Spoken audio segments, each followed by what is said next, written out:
This episode of the Renewable Energy Smart Pod is brought to you by EDF Power Solutions. More than renewables, EDF Power Solutions integrates wind and solar with innovative technologies like green hydrogen plus battery and pumped storage.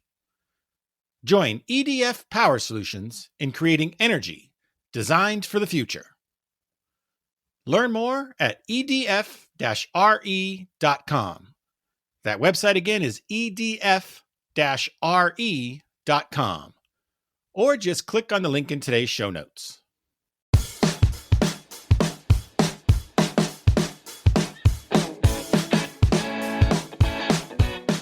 What's up, everyone?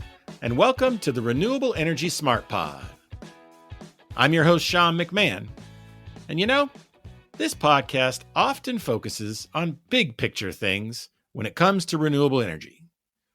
Stuff like policy, tax incentives, new technologies, and gigawatt-sized power generation. But since our last episode, featuring Sean Kelly from Amperon, I've been doing some thinking. Sean explained how increased energy prices, which so many of us are experiencing, might be here to stay.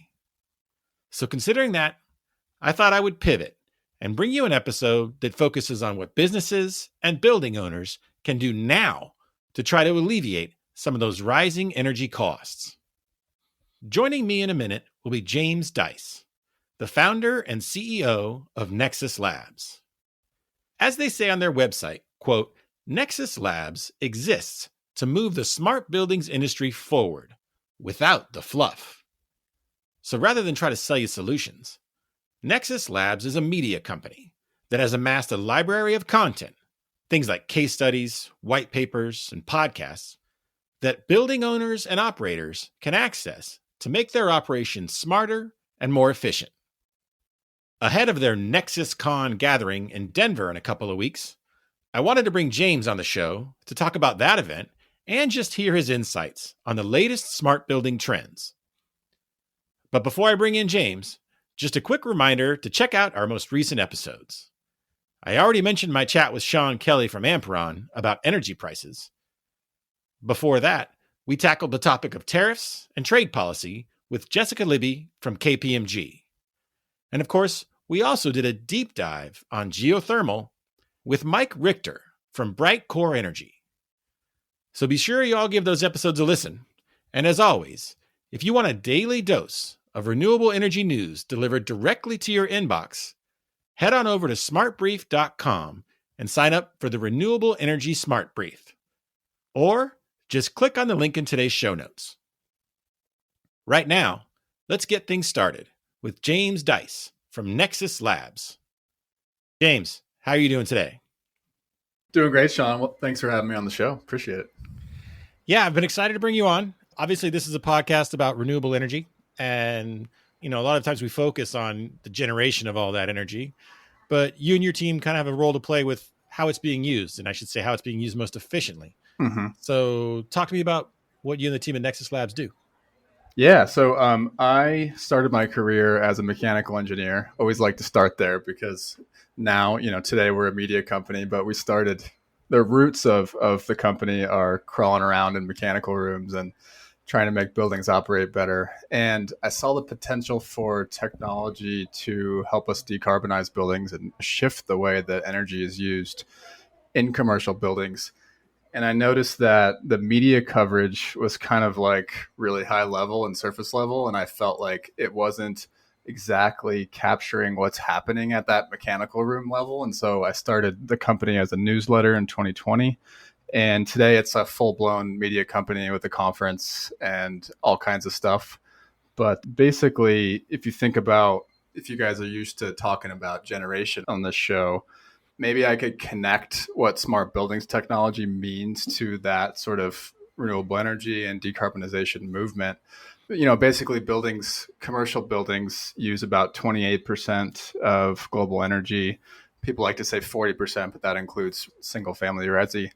And, you know, it's about 30% of emissions, call it. And basically all pathways as a society to zero carbon require three things from commercial buildings. And one is use less energy. Two is electrify fossil fuel loads like gas boilers, things like that. Three is demand flexibility. So when the grid is cleaner, shift your loads from dirtier times to cleaner times. And basically, you don't need smart buildings technology to do the first two, but you do need smart buildings technology to actually deliver that in an ongoing operational way. So you need smart buildings technology to make a building operate as efficiently as it can. You need smart buildings technology to electrify, which we could talk about if we want to. And you definitely need smart buildings technology to shift demand curves of your building to match it up with cleaner times on the grid. And so what makes this niche interesting, I think, to your audience is that role in decarbonization. But when you look at the buildings industry, smart building technology means a lot more things besides just decarbonization, right?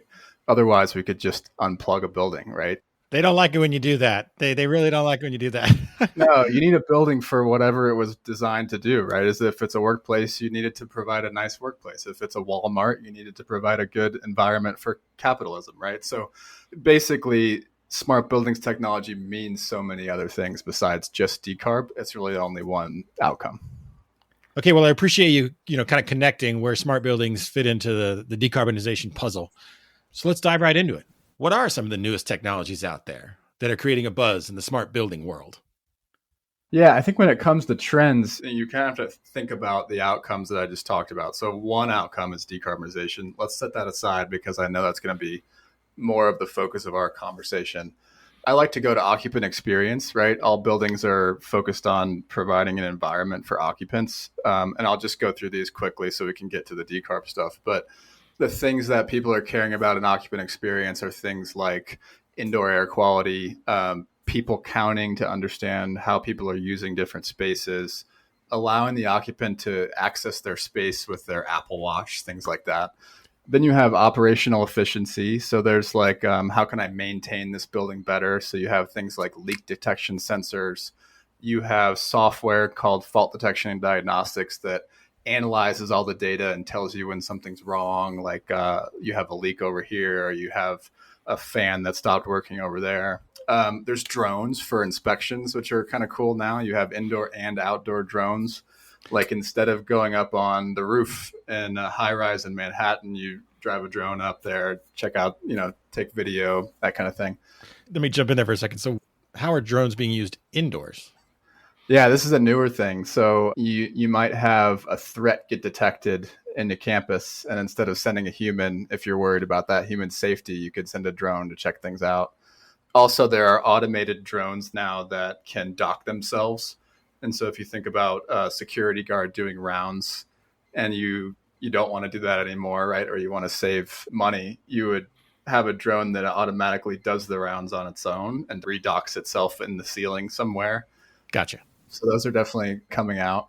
The final category is reducing risk. So you think about avoiding cybersecurity. So cybersecurity is actually probably the biggest trend right now, in that a lot of building owners are worried about getting their operations shut down or getting held for ransom, things like that, or just like getting your occupants' data stolen in some way, right? And then physical security, so video surveillance, analytics, that kind of thing. You can tell a lot from computer vision. If you have a surveillance video, you can do a lot of analytics on top of that. So those are the kind of broad brush overview of the trends. When you think about decarbonization, the main thing right now, I'd say, I think it's kind of like back to energy efficiency. Energy efficiency has been around a long time. But there was this period where decarbonization and ESG were very heavily on the minds of everyone in the boardroom. And that led to this like 3 or 4 year period where everybody was focused on reporting. It was like ESG reporting and really high level, like here's our carbon footprint, those sorts of things. Yeah, scope 1, scope 2, scope 3, exactly. Everything. Yeah. And I'd say it's not that stuff isn't important anymore. It's just that when you look at our community, and you look at the case studies that are going to be presented at our conference next month, it's much more focused on getting into the details inside the building again. Whereas it was like that when I started my career, but it seems like that's back in style, I guess. And it's because they're driving back into real business cases and like actual operational savings. And so you have trends around, I say trends because again, it's like coming back again. It's like real time understanding of how power is being used, better controls, usually focused on HVAC. And then there's software now that helps you plan out your retrofits. Like if you have a portfolio of buildings that you need to retrofit to electrify over the next 20 years to hit your zero carbon goal, there's software that helps you scenario plan that out and plan out those retrofits, align them with capital replacement cycles, and basically help you electrify faster and aligning it with your capital program. And then I would say that those are all siloed trends, right? Those are all like, acting like the building is these separate things, but really what we're seeing in our community, the most forward thinking building owners are really thinking about all of this as a unified tech stack. So we have case studies from like Lockheed Martin and Goldman Sachs and Quadreal out of Canada as a big leader, where they're thinking about their building and then their portfolio as a tech stack that enables all of these things at once rather than just silos that enable these things individually. So those are kind of the quick trends. So it sounds like data is at the heart of all this, right? And so what are some of the key data sets? I mean, obviously there's stuff out there, thermostat, temps, things like that, but what are some of the key data sets needed to optimize these energy management systems? Yeah, I like to use this framework that I came up with around the 2021 timeframe. I call it the energy management hierarchy of needs. You basically, every building has a utility bill, and you get a utility bill once a month. And so that's the first data set that pretty much everybody starts with. And you can do a bunch of stuff with that. And there are a lot of software providers that automate and do a lot of cool stuff, even though your utility bill is very boring. There's a whole software ecosystem around just what can I do to help the building owner use energy more efficiently with just utility bill data. The problem is utility bill data is at least 30 days behind, and it's a snapshot in time that doesn't really help you understand much about a building. And so the next step up the hierarchy of needs is basically real-time metering. So the ability to look at a 24-hour period and see here's how the building went up and down over that period. And so you can figure out things like, well, when did we peak? When did the building operator turn the HVAC on in the morning? And when did they turn it off at night? And things like, were they keeping all the lights on at night for the security guard to walk around the whole building? Like you can tell things like that with your 15-minute or 1-minute meter data. But you still can't actually do anything with that data. And so what you then need to do is move into the controls world. So if you want to change something about how the building uses energy, you have to get into the different control systems in a commercial building. And so the trends there are basically you're getting into, if it doesn't have controls, it needs a controller, right? If it does have controls, there are now software providers that will actually sit on top of that control system and use AI to control it better, essentially. And so that's kind of the progression. And if you think about all the different data sets there's monthly utility bills, there's meter data, there's controls data, there's, if you're going to control it well, there's data from the grid, there's weather data, there's comfort data, indoor air quality data. And I think what people don't realize about commercial buildings is those aren't actually all one system, right? Those are all different siloed systems and different siloed data sources in your building. And so I think a lot of people from the outside looking in always assume, well, I can just control my energy. And there's like an energy management system that I can use to kind of control it. And that just really isn't true. It's a bunch of different siloed systems. And so building owners are grappling with how they bring all these different silos together. And that's the challenge. I mean, it seems like a market opportunity too, as well, right? Absolutely. Absolutely. Anyone out there developing that kind of software or those kinds of energy management systems? Yeah, there are a bunch of different, what you might call buzzwords for the types of vendors that are bringing those together. You might hear digital twins. You might hear building management systems, which is a kind of a weird acronym that gets reused in a bunch of different ways. We call them data layers, though. So the ability to bring in some sort of software provider that's cloud-based and they bring all of this together and they unite it with an ontology or a knowledge graph that sort of makes sense of all, like when you bring all these systems together, uniting all these data sets so that when you do want to control it differently, it's able to basically make sense of, okay, that system serves that room, that system is being metered by that meter over there, and bringing all these systems together. And so there's a big trend, yes, towards that. And we have basically a whole track at our conference that's focused on these data layer implementations because it's a big deal. We'll be right back. Just a quick message to let you know that this episode was brought to you by PowerFlex. PowerFlex saves you up to 60% on EV charging implementation. How? By optimizing your system with patented adaptive load management technology. Learn more and talk to an expert at powerflex.com. Or just click on the link in today's show notes. And now back to my conversation with James Dice from Nexus Labs. And now, this is the Renewable Energy Smart Pod. And so our audience is quite keen on the power piece of all this data management. So what are folks talking about there? I mean, it seems like, we're hearing more about, DERs or things like that. So is it solar? Is it battery? Where's the buzz right now? Yeah.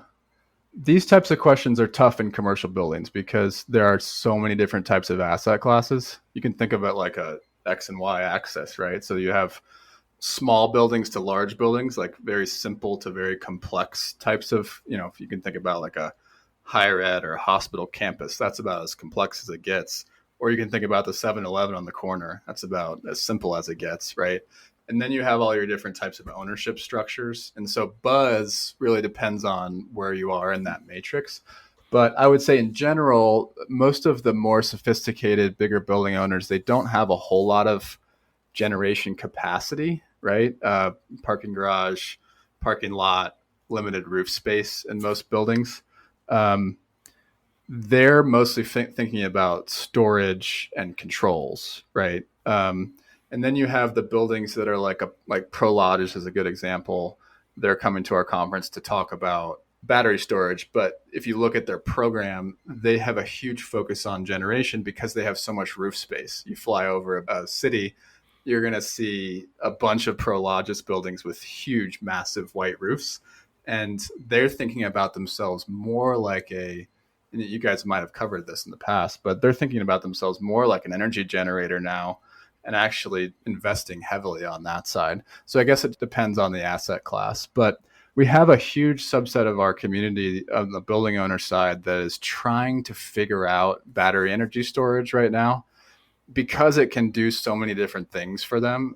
Helps them with decarb, helps them with what I said earlier, demand flexibility and really controlling that demand curve. Because there are so many utilities charging a lot more now for higher demand charges. And so the battery energy storage is being looked at as a way to sort of mitigate that increased utility cost risk. That said, batteries are surprisingly rare in terms of the actual implementations that are happening in big buildings. And that could be because of fire risk. It could be a bunch of different things, but I'd say it's a emerging category, but not as implemented in complicated commercial buildings as it is in homes where you can, now you can buy a battery at Home Depot and plug it in the wall, right? So it's a lot different to implement in big commercial buildings. And then are microgrids on the radar at all? Yeah, when you think about campuses, definitely. When you think about single building implementations in a city, less likely. But yeah, campuses, all of our campus community members are thinking about microgrids, and they all already have utility plants centrally. And so. Okay, so you mentioned, obviously campuses, yeah. Prologis. Any other examples from real world business owners or just, portfolio managers who are leveraging all this technology for real world savings? Yeah, we actually have realized, it was probably 3 years ago when we realized, hey, basically all the smart buildings case studies out there are marketing materials that aren't necessarily helpful to the building owners that need to learn from them. So we've gone on a huge case study kick. And so anybody can go to our website and go to our content page and filter by case studies. And I'll just rattle off a few.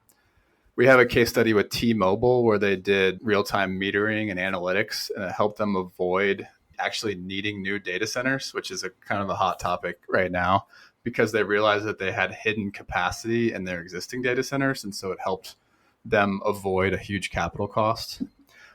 Woolworths grocery stores, it's a huge chain in Australia. We did a case study with them where they looked at all of their refrigeration systems across 1,000 grocery stores, and they saved massive refrigerant leaks. So that's a good one. Lincoln Property Company here in the US. This is just a very easy utility bill thing. They saved in one building 75 grand just from realizing that they could be on a different utility rate. And that's, again, just software providers helping provide better analytics with the data that you have. Retail stores, so there's Sleep Country, Dollar Tree, Macerich shopping centers. We have case studies with all three of those, basically around how do I control my HVAC better at scale, and how do I control my HVAC to reduce my demand and respond to utility demand responses. And so, yeah, tons and tons of case studies. It's just not something that is sexy, really. You don't talk about it on front page news, right? But these things are definitely happening. Talk to your local energy manager at one of these portfolios, and they're doing stuff. Okay. So I want to ask you about, what step one might be for building owner. And aside from going to your website and checking out the library of all the case studies, you've got their ears right now. They're listening to this podcast. What's the one thing they should do first? If you're on the building owner side, step one, I think, is to accept reality. It's basically like acknowledging that this the roadmap to decarbonizing your portfolio, what's required to go down that road is not how buildings are built or operated today. And so it's realizing that you're fighting against this huge inertia of the way the construction process works and the way that all the different silos inside of the operating organizations of our buildings. And you're basically fighting against inertia. And so you'd need a champion. We call them smart buildings champion, but you could call them whatever you want. You need a champion that has to be on the building owner side. Unfortunately, that's just where we're at right now, so that they can go between all of these different silos in the organization and sort of fight against that inertia. And that's basically what our community is. So if you were to come to our conference, we have 100 building owner organizations, and those people think of themselves as the smart building champion for their org.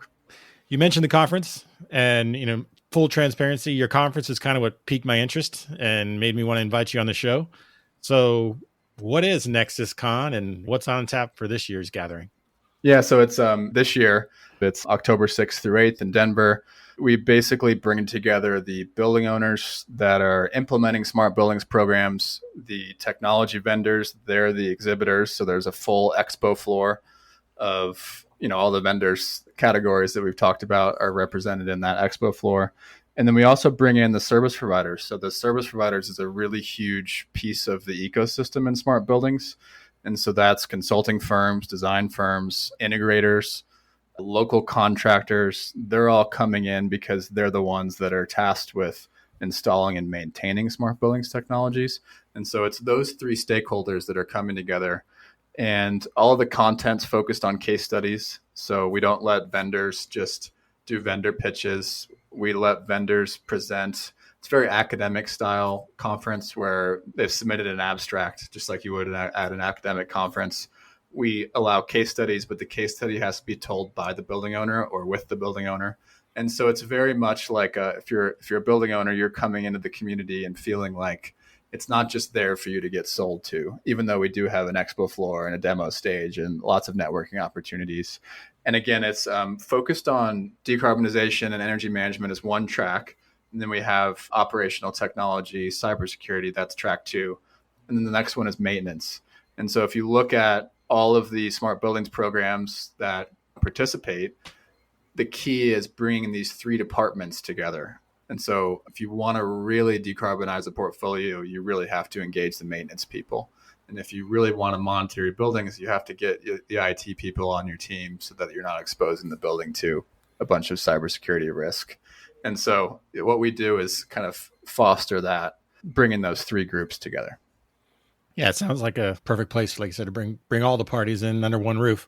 I also got to admit, there was one particular session that caught my eye. We've been talking batteries, and there's one, I think you've named it pretty well. It's called "The BESS is Yet to Come."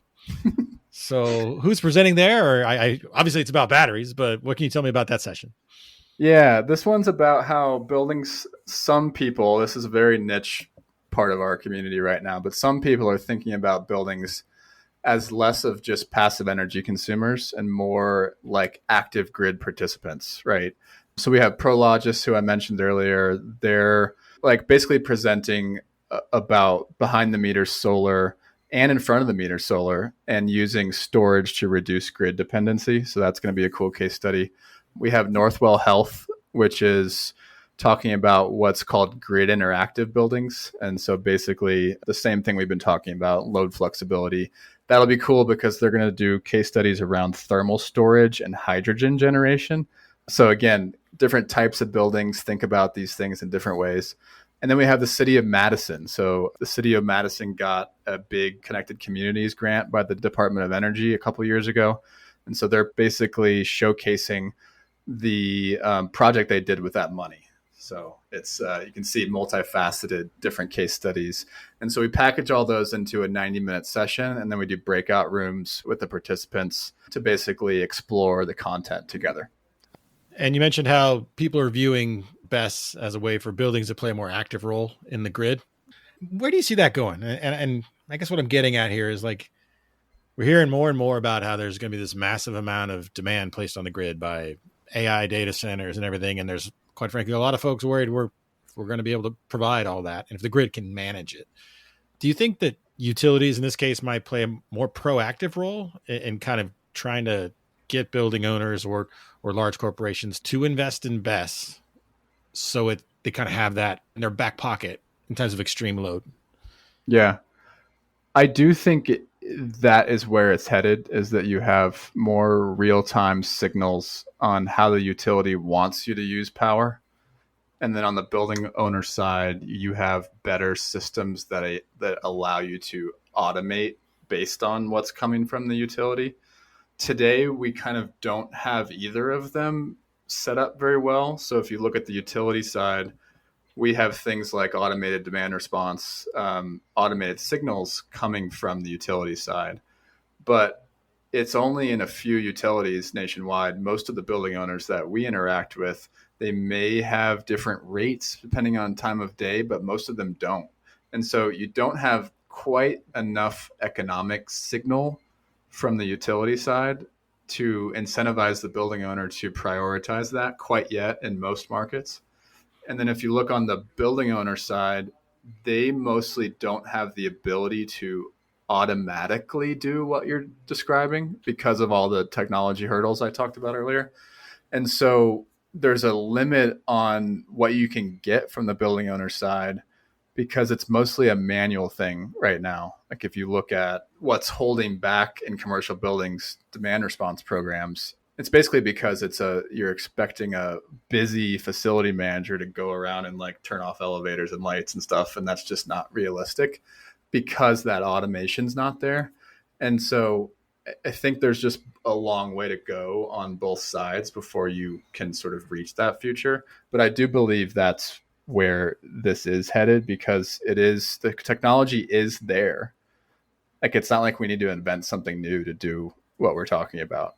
It's just a matter of aligning all the ducks, essentially, is how I see it.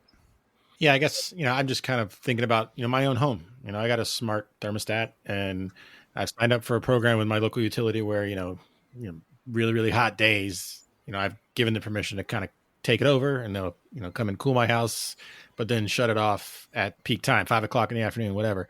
I just don't hear enough about that in the C&I sector. It's like you said, the technology's there. And I'm not sure, is it utilities just aren't incentivized to kind of approach business owners with that? Because I feel like we are coming around to a point where it'll just be a black eye for utilities if there's blackouts, right? And so maybe it's a solution that'll kind of either reduce or eliminate those. But I don't know. I feel like everyone come together at this conference you're at, you put them all together and put them with the utilities and kind of incentivize everybody to, hey, at least in the times of peak demand, when we're really worried about, heat waves or, these Arctic domes coming in, like maybe we can kind of find a solution to be smarter about it. And I think it has to be a technology solution because, like, if you look at how demand response programs work a lot of times now, like the facility manager or the building operators getting an email the day before, and then they're going around and running their playbook, which is a lot of times in a binder, and it's very manual. Like, I'm going to walk to this elevator and shut this off. I'm going to turn down my HVAC by 10%. And it's like, none of this is coordinated, right? And so we need the technology platforms to start to bring the systems in a building together so that they're able to be automated as much as possible. And then we need the facility managers, building operators, the ones that are responsible for outcomes like comfort and indoor air quality and maintenance. We need them to trust those platforms to take over the way that you've trusted your thermostat and the utility to send that response and control. You've taken that step. So the automation's there, the trust is there. That piece in most buildings today is not there. And we're making inroads in smaller, more simple buildings. Like, we have good case studies around like Dollar Tree, smaller buildings like that have 1 or 2 HVAC units, and it's very easy to control. It's closer to a house, right? But when you get to that bigger campus, it's just a huge coordination effort today. All right. Well, I appreciate you kind of letting me just brainstorm on that a little bit.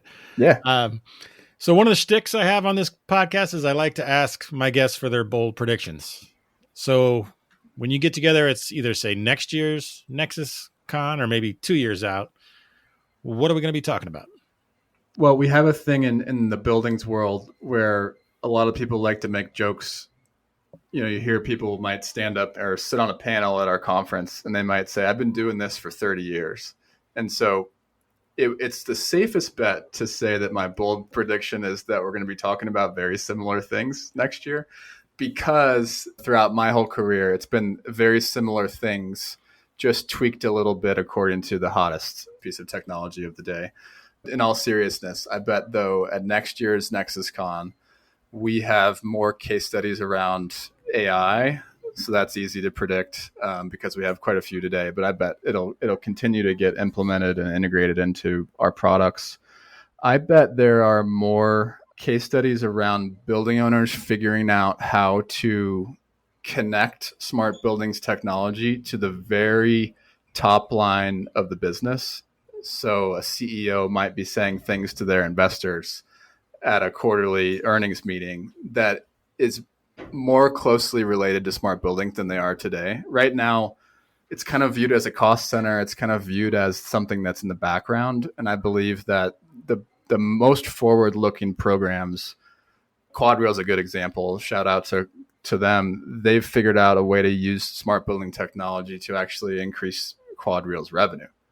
And so I think that it's a tighter integration in with how buildings are operated, and the business of real estate is kind of what I'm excited about right now. And I think that more building owners can kind of follow in those leading programs' footsteps. And I think we'll see a lot more case studies around that.